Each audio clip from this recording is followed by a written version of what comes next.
Welcome in, friends and neighbors. It is RGR football tonight, where this guy is going to have to raise not his game, but everyone's game around him in order to accomplish their goal and keep this from happening on the other side. Don't bite that tongue. It definitely is going to be a battle as they get ready to light off the second half of the season. Welcome in. I'm Ryan. Dan's on his way. We're going to get going here tonight because it's going to be a fun one. Welcome to Monday Night Football. We are a little bit early, and I realize that that's different for folks. Got a family thing going on tonight, so we thought we'd jump up here and get after it a little bit. Got a ton of questions already. Very much appreciate you guys. Every Super Chat gets an answer, and we're going to get through as many topics as we possibly can tonight before I have got to scoot, and hopefully Dan can get in here. So, welcome in. Hope you guys enjoyed your bye week, because I certainly did. I needed it, to tell you the truth, and I think the team did as well. I do feel like this is a team that needed the rest. They've been on the go so much, literally from training camp, the whole Brazil thing. I think that just made things worse, to be honest. I don't know. I think that they're getting by is what I'm saying. I don't think that they are optimal yet. And I do think this team right here, as I told you guys on the AFC preview show on Locked On, this is the biggest threat to their AFC championship streak. And now their playoff run because of the other losses. What's up, Night Hunter? Nice to see you. Nice to see all the fans in here. And I very much appreciate it. I think Brenda was the first one. No, it was Tracy. It was the first one to say the Dolphins beat the Bills and the Bills beat the Chiefs. How does that happen? And we're going to get right into the questions because I am a little tight on time tonight. So I want to make sure you guys get everything that you deserve. Brenda was right behind her, I believe, with this one as well. So I want to say hi. And that's the thing is the Bills play down to competition. I think they spent themselves in beating the Chiefs. And now they didn't have a whole lot left. And I think that's probably something that probably taunts them for a while.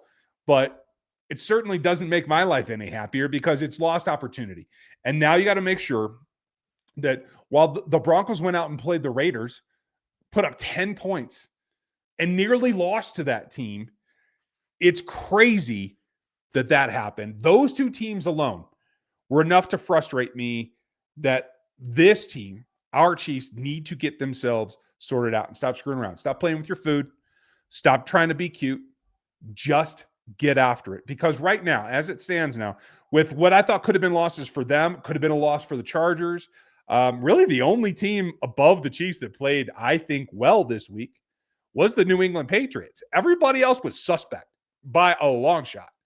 And so I do feel like that needs to be a signal to the team. Get your act together and let's get after it. So thank you for pointing that out, Brian. I'm glad I'm not alone, and I'm glad you see what I see, because that's what it comes down to. They got to get sorted out, and we're going to get after it. I'm using some new features tonight, folks. If you're seeing this on a vertical, I didn't actually mean for that. That's a new feature here on StreamYard. So I'm trying to incorporate some of that stuff. I'm trying to use the chat here. Dan must be delayed for some reason, so I'm just trying to fill you up with a little screen real estate here. So I hope you enjoy that. Our first Super Chat of the night. Thank you, Black and Gold, and appreciate you being a member. Realistically, what should we expect from the O coming out of the bye? Can't afford to use minimalist game plans to win games moving forward. You are absolutely right. And what I'm concerned about is upon reflection that Andy and the group just get to the point where they're like, well, Broncos aren't putting up many points. We don't have to worry about it. Well, they put up 30 plus a couple of times. It was against some of the worst defenses in the league. But I think that's what you have to guard against. It's about getting comfortable. And right now, you need to treat every game as though it's the last one. It's like because let's be honest, the Chiefs are on the outside looking in right now. They are in 8th place, not a playoff team if it started today, because they lost to the Jacksonville Jaguars. That's why. Because they let that game slip away. So, for me, the only goal, the only obstacle is you must go win the West. And that means you got to sweep the West from here on out.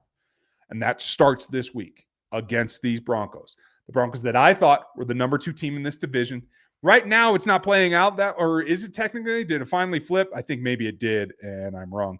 I think they did finally overtake the Chargers because the Chargers have an extra loss, right? So, what we need is at a bare minimum.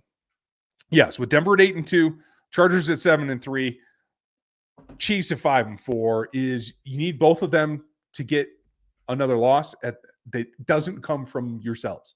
And the Chiefs need to go beat them every opportunity. It is not if or then, it's every time. Do it now, do it next time, do it again, do it again, do it again.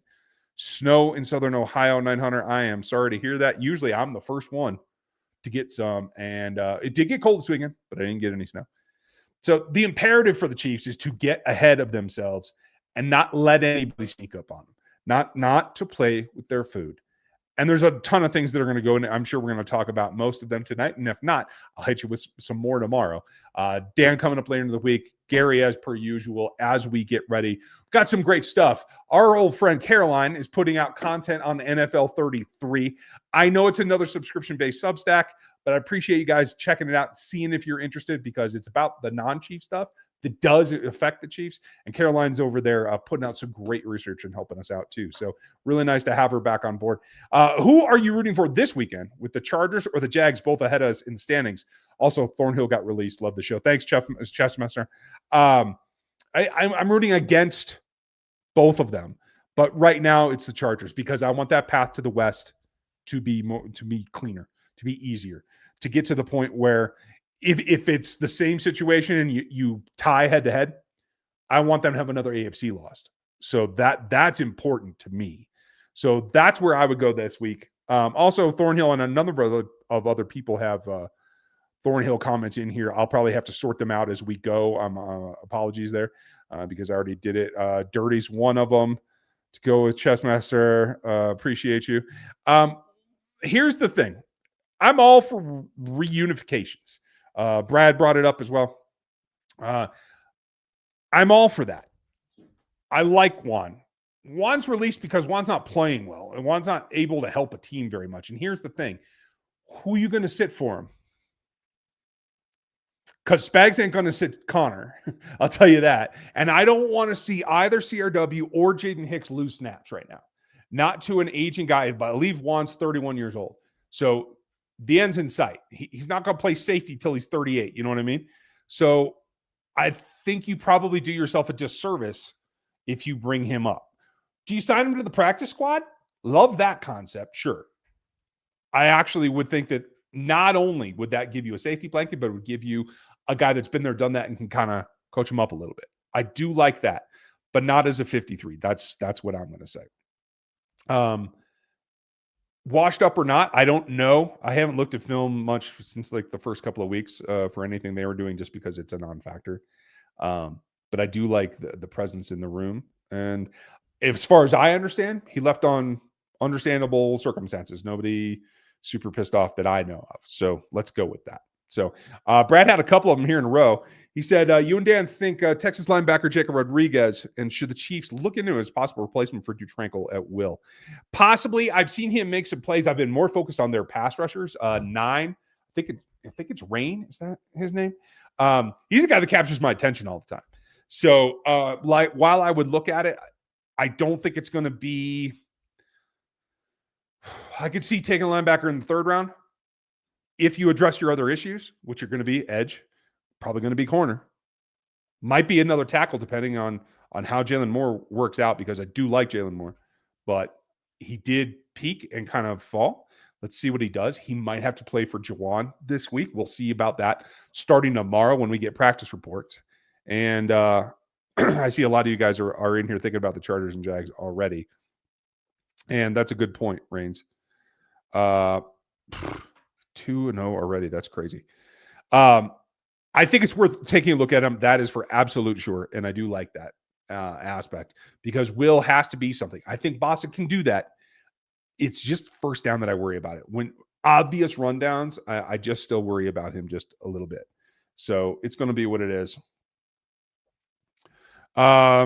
Looks like Dan's got some problem. I don't know if it's the laptop or not, but it doesn't look like he's going to be able to make it. So it's just you and me. And we're going to go through these questions, and I'm going to give you the answers the way that I see them, and we'll go from there. So, lot to go by here, and thank you, Brad. I know you have a couple others. I'm going to pop around, but I'll get back to you shortly. Nice to see you. We have assumed that Kelsey will retire after the season. If he keeps playing well, and has over 1,000 yards, which is a possibility. He's the leading receiver right now, and he's over 500 right now. So let's not count the old man out. I'm just going to say that. Do you think that he might decide he still has another season in him? I do think it's a possibility. I was very much on the fence preseason, and I do think it's close. So let's see what happens. Honestly, if it's a sour taste in his mouth again and they get to the Super Bowl and they don't win another championship, I think he might. Because I think he wants to go out on top. I think he deserves to go out on top. So maybe he will. Real quick, I got to pull it up because Frankie hit 53 months. Our resident mod, appreciate you, dude. I'm just going to put it up here now. They need to play Simmons this week. 53 months. You the man. That's pushing 4.5 years. And I know you do a lot for Chiefs Kingdom here on the platform with other creators and stuff. And I appreciate you, buddy. You've helped me a ton. And it's just nice to see you here. So it's crazy how fast this has gone, right? Like this whole era of championships has been absolutely nutso, right? So that's the way I see it. And I appreciate you being here and all the help on all just stupid questions that I ask every now and then. So I definitely appreciate you. Okay, so we answered that one. We got the previous. I'm going to go back to Brad real quick. Thundarius, nice to see you, though.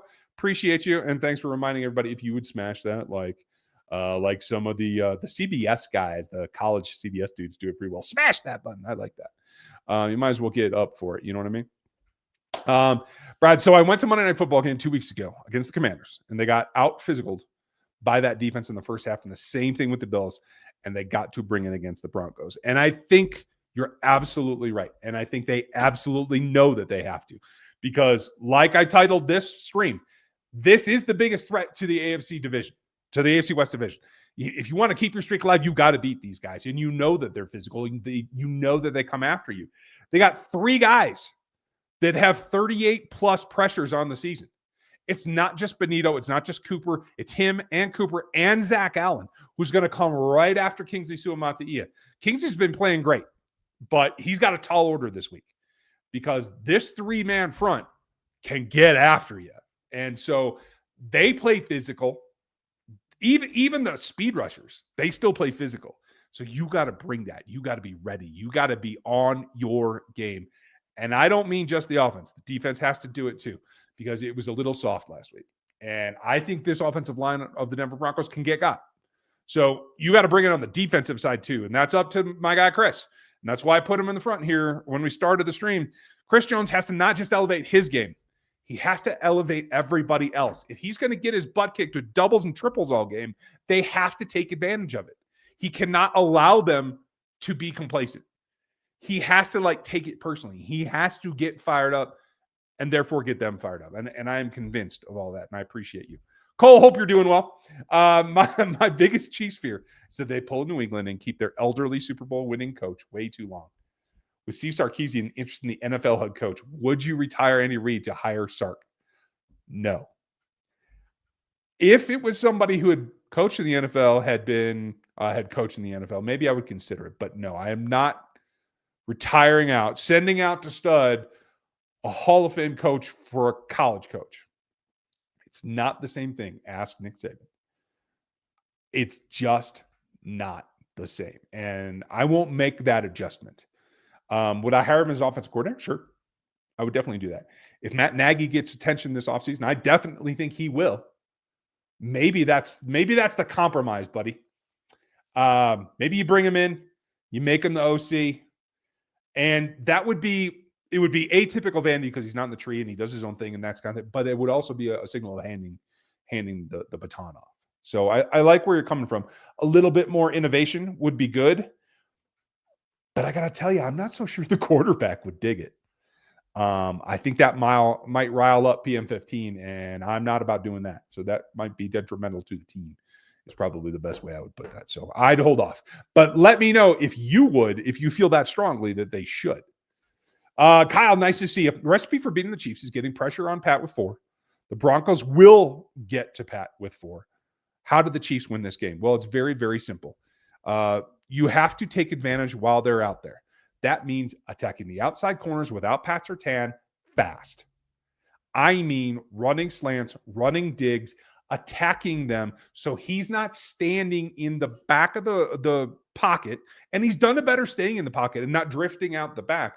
But so he's not standing there at 3 seconds waiting for somebody to be open. You have to win early routes. That's on Xavier. That's on Rasheed. It's on Tyquan, and it's on Juju. It's got to be quicker. And for the love of God, you're going to take shots. And I don't want them to take the shots out of the offense. I love the shots. You got to keep them. But for the love of God, you have to have layers underneath them. Because what happens is you get double long routes, you get triple long routes, you get that crazy 4-vert where 2 of them are like deep crossers, and there's nobody short. And I think Kareem Hunt can play a role in this game, but if he's got to be your primary outlet pass, that's a problem. They got to get Rashard Smith going. And to the pass rush point, you got to run the ball at Zach Allen. You got to use Kingsley and his strength to run the damn ball. That's how you beat this Broncos team. Their offense can be streaky, and it is dangerous, but it's not consistent, and it's not scary to me. Both are 2 interceptions last week. You guys know I'm a Bo guy. I liked him coming out. I think he's a competent quarterback. I think he's got potential to be a very good quarterback. He isn't progressing this season. And I don't know if that's on him or Sean or the combination or whatever it is. But you got to be able to attack him. He was minus rushing yards on scrambles last week. You have to go do that too. That means George has to put out, a menu has to put out. You have to get everybody in the lane that they're supposed to be to collapse that pocket and take him out. They have to do it on that side as well. And that goes back to the physicality thing as well.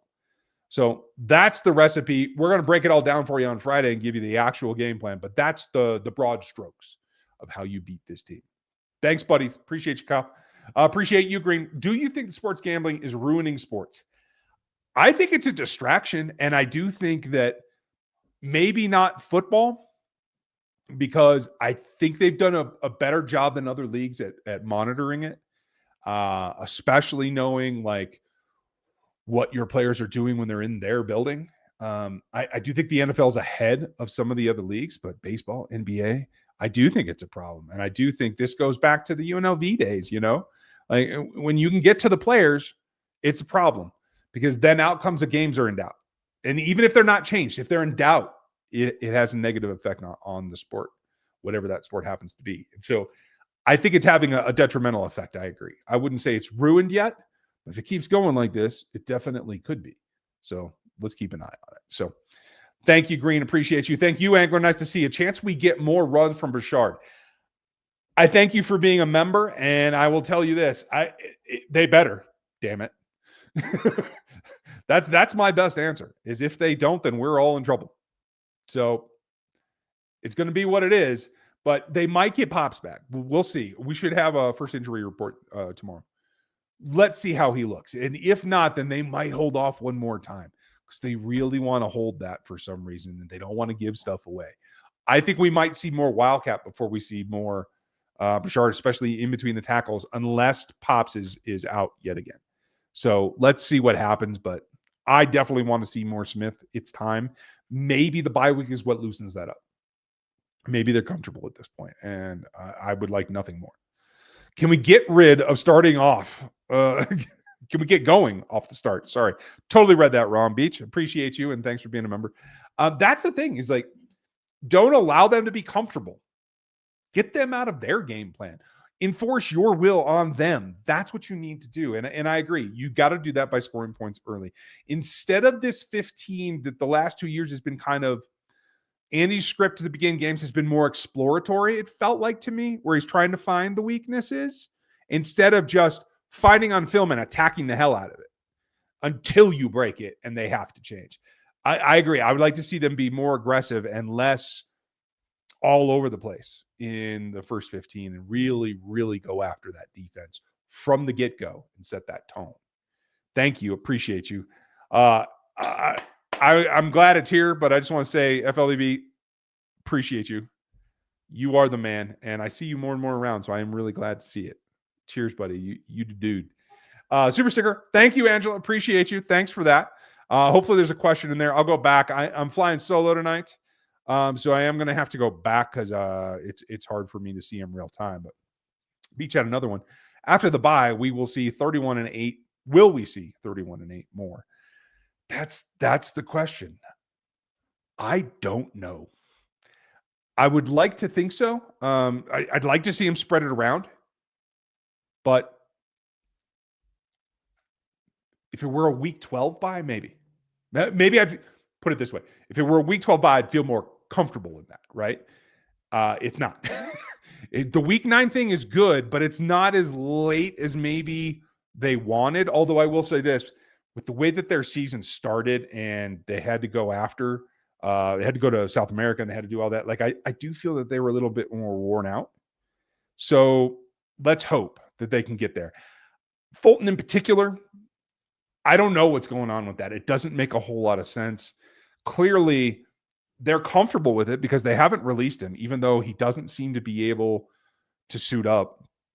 I thought he played okay when he was on the field earlier in the season, but they haven't put him back in there. And so I don't know if they're just, if it's now become a, hey, if we really need you, we'll do it. But until then, we're going to save you and make you our growth, right? Like, they like to have that late season, new legs, impact kind of guys. And maybe that's what they're turning Chris Fulton into. I could be wrong, but that's the way it feels to me. As far as Bassa, I talked about it last week, and I do think you have to give Drew Tranquill a little bit of relief. And I do think on obvious passing downs, it's worth putting the kid in there right now because I am sick to death of seeing tight ends beat the hell out of this defense. I'm over it. So I need somebody that will jump their route and disrupt them, but can also turn and run with them. And I just don't think, I think Drew's too concerned with the disruption and the physicality of the early route that he keeps getting beat on the later part of the route. And I don't know if that's just a physical thing or if it's a technique thing. Either way, it's got to get sorted out, in my opinion. But I'm hopeful that they'll get the rookie a little bit of wear and tear here. I'm going to do another run here, folks, because I am running out of time. So if you would please get your questions in, and I'm going to try to attack these here in the next 5 minutes before the fam descends on me, because we have a special evening tonight that we need to get out to. Very interesting year for me. So we're going to start with Nick. Thank you, Nick. I appreciate you. I was thinking about how they can attack the offseason. Do you think they cut Taylor as well as not ask Kelsey to come back so they can attack the D-line and get some young free agents in there?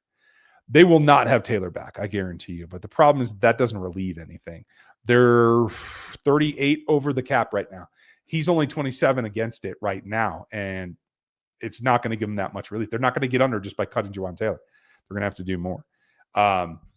Kels does not count on that because his contract is expired after this season. So he's not even in that ledger yet. If he decides to play, I'm sure they will work out a reasonable amount of money in a way to do it that allows the team to still get their needs fulfilled. I am confident in that. I don't know what it'll look like, but I am confident in that because they have to. I will also say that they do need young talent, and I think a restructure for Chris Jones might be in order. I don't think he's fallen off as much as other people do, but he definitely is struggling with the double teams more than he has in years past. At his age, that's normal. So maybe a cost reduction in some way might be able to take care of some of that and cause some relief. I think we might see, and I said this 3 years ago, I think this is the offseason where we see the Patrick Mahomes contract just get ripped up and completely redone for cap reasons. I don't know what that'll look like either, but I want to say he's like 74 against the cap as it stands right now. And there's not many good ways to relieve that other than just starting the hell over. So I kind of feel like that's where it's going. Thank you, Nick. It's good to see you. Big Pat, hope you're doing well, buddy. Thanks for being a member. Why don't the Chiefs try to get some people in here that know how to scout the defensive line, like the Eagles? We've been asking for help for Chris Jones for the last 5 or 6 years. It's sickening. It is frustrating. And it comes back to, I believe, not a lack of scouting, but a lack of selection. They want guys the Eagles don't. The Eagles like outside linebacker types. They like heavier, stronger defensive linemen. The number one thing for Steve Spagnuolo in both those positions is length. That's what he wants. That's how he coaches. It has proven to work for him. And I think that's part of it. And I don't think, unless Steve, who I also think after this season is probably going to get some attention as a head coach, unless Steve leaves, I don't think you're going to see them really change their direction or their type on the D-line. That's the problem, Pat. Appreciate the question, though, bud. 2 parts to this. Crimson, thank you. And last call, folks. I think we are going to wrap it up after this. Yes, we will. Will Veach invest in multiple high-end speed rushers in the draft? No, he will not. Again, because of that fit for Spagnuolo's system. Speed rusher is not part of it. He tried to do that.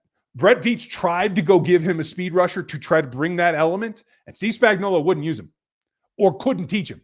One of the two, because Josh Uche went elsewhere and was able to produce yet again, but he couldn't do it here. For one of 2 reasons. Either he wasn't the physical type to do the things that they were asking him to do, or he couldn't mentally pick up the playbook in the defense. Those are the only 2 options. So Brett's tried that.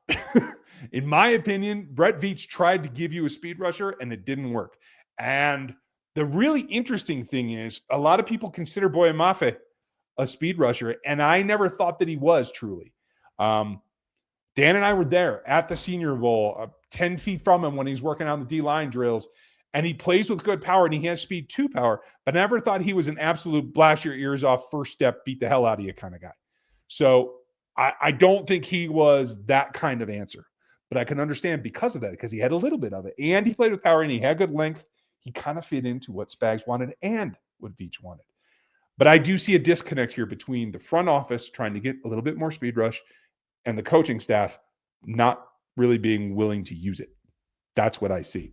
And your second part, will that be enough to give us an actual pass rush next season? It might. It might also get your ass kicked against the run as well. So part of the reason Spags like that is because he doesn't have to switch out ends, because he doesn't have to worry about which linebacker's on the field if it's a 3-4 type pass rusher, because you don't have to worry about taking on the run at that point because you have enough beef at the edge and the tackle spots. That's why that system is attractive to Steve Spagnuolo. So if you added a pass rusher, as long as he could anchor and he could set the edge, it could work. But those guys are harder and harder to find as we get older, as I get older, and it's not taught the same way. So that is the problem. So I know you guys were saying that McCole signed with the Bills. Sorry, buddy. I think you once again are going in the wrong direction, but I'm glad that he's got a job. I am all for McCole Hardman being employed in the league, so I'm happy to see it. I'm happy to see you guys as well, but it is that time of night. I hope you enjoy Monday Night Football, and I will answer more questions if you put them in the actual comments, not in the live chat anymore because we're about to wrap up, but put them in the comments, and I'll try to answer them tomorrow when I do my single walk. Looks like it might be a nice day, so I might be able to film outside again. So I appreciate you. I got to get to a family thing. So enjoy your Monday Night Football. Enjoy your Tuesday, and I'll catch you next time. Thanks for watching this video from the team at RGR Football. Click these videos to see more and subscribe to RGR Football.